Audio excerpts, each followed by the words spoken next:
In the quiet embrace of my study, my father's words echoed in my mind, a timeless piece of advice that shaped my view of the world. It was an invitation to see beyond the surface, to understand that the world we navigate is unevenly paved.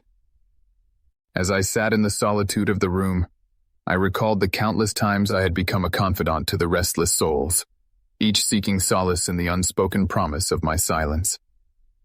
This innate tendency to listen, a gift and a curse, often led me to the company of the misunderstood and the estranged. The world seemed different after my return from the East. I yearned for uniformity, a simpler, more predictable existence, far from the complexities of human emotion. Yet, there was one exception to my newfound resolve. Gatsby, a man of unfathomable depth and charisma. He embodied a peculiar allure, a magnetic pull that defied my scorn. His presence was like a living tapestry of hope, woven with dreams and a captivating grace that set him apart from the others. At one of Gatsby's opulent gatherings, I watched him move through the crowd, a figure of elegance and mystery. His ability to captivate, to promise a world beyond the mundane, was unmatched. "Nick, join me for a moment," he called, his voice a blend of warmth and intrigue.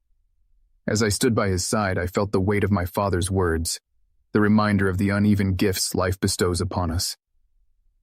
In the quiet of the night, Gatsby revealed fragments of his past, tales of ambition and love that painted a portrait of a man driven by an unyielding hope.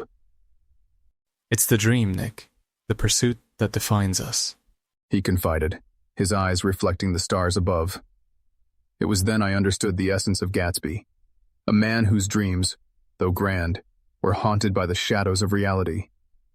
As the days passed, I observed the world through the lens of Gatsby's dreams, a kaleidoscope of possibilities and inevitable disillusionment. It was not Gatsby himself that troubled me, but the harsh truths that lingered in the wake of his aspirations. The world he sought to conquer, with its fleeting joys and enduring sorrows, was both beautiful and tragic.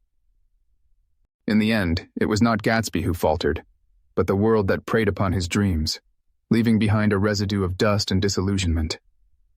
My journey with him taught me the delicate balance between hope and reality, a lesson etched in the stories we shared and the silence that followed. As I sat alone, I felt the gentle tug of nostalgia, a reminder of the man who dared to dream in a world that often forgot to.